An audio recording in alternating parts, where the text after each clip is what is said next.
okullarımızla ilgili bazı istatistik bilgiler vermek istiyorum. Biliyorsunuz biz geçmişten bu yana hep okul öncesine çok büyük önem veren bir iliz. 2012-2013 eğitim öğretim yılı itibariyle 21 okul öncesi okulumuzda toplam 493 öğrencimiz bulunmakta. 493 öğretmenimiz bulunmakta. Ve bu öğretmenler 7644 öğrenciye hizmet vermektedir. İlk öğretimde ise ilkokul kısmında 39167 öğrencimiz, 33773 ortaokul, orta öğretimde de 15737 olmak üzere toplam 96321 öğrenciyle eğitim öğretimimizi sürdürdük.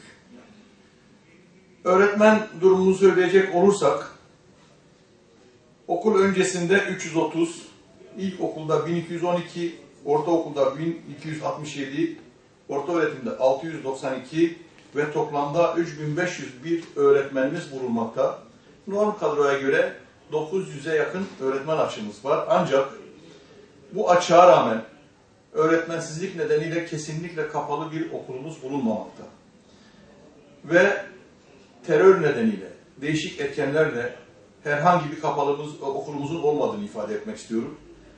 Yine öğretmensizlik kısmını öğretmen ve eğitim fakültesi mezunu öğretmenlerden karşılamak suretiyle yapmış olduğumuz çalışmalarla hiçbir dersin boş geçmemesini sağladık. Bu nedenle eğitim öğretimimizin birinci yarısının çok kaliteli ve verimli geçtiğine inanıyorum. Bundan sonra da ikinci eğitim öğretim yılında da aynı şekilde öğretmenlerimizin daha sağlıklı, daha verimli çalışmaları için elimizden gelen çabayı sarf edeceğiz. Ben öğretmenlerimden, velilerimden ve öğrencilerimden hassasiyetle üzerlerinde durulması gereken okuma olduğunu, okuma kampanyasına destek vermelerini, bunun yanında dershaneye giden öğrencilerimizin de yine normal şekilde dershanelere gitmelerini ve çalışma saatleri koymak suretiyle çalışma saatlerini planlı bir şekilde yapmalarını tavsiye ediyorum. Hepsine başarılar diliyorum. Önümüzdeki eğitim öğretim yılının da başarılı geçmesini temenni ediyorum.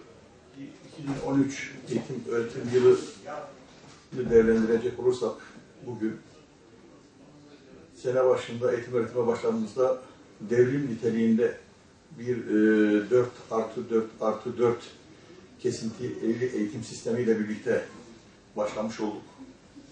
Ve ilimiz olarak elimizden geldiğince hiçbir öğrencinin ve hiçbir velinin olumsuz bir yönde etkilenmemesi açısından en iyi şekilde bir geçiş sağladık.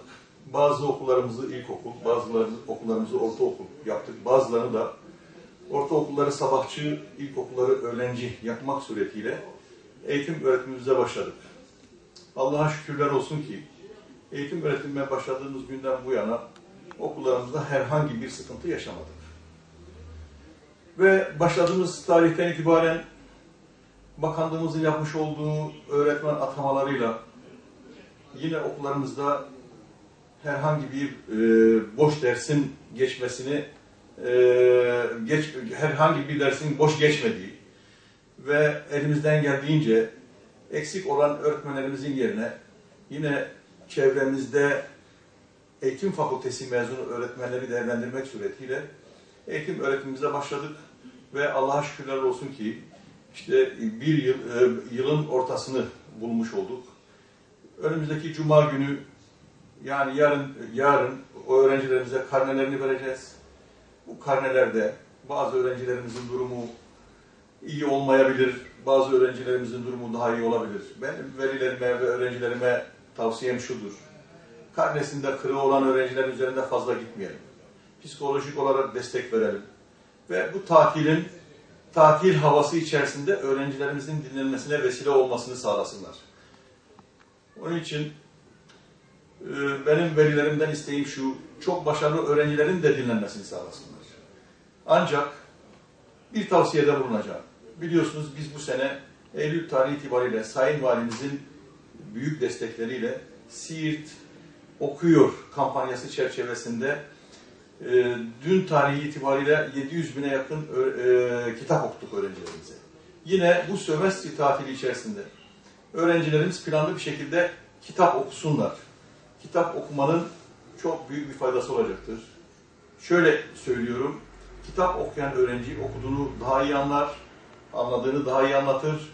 Bu nedenle mümkünse hem kampanyamıza destek hem öğrencimizin geleceğine ışık tutması açısından okumalarının gerektiğine inanıyorum. Bu sömestr tatilinde okumaya ağırlık vermelerini istiyorum.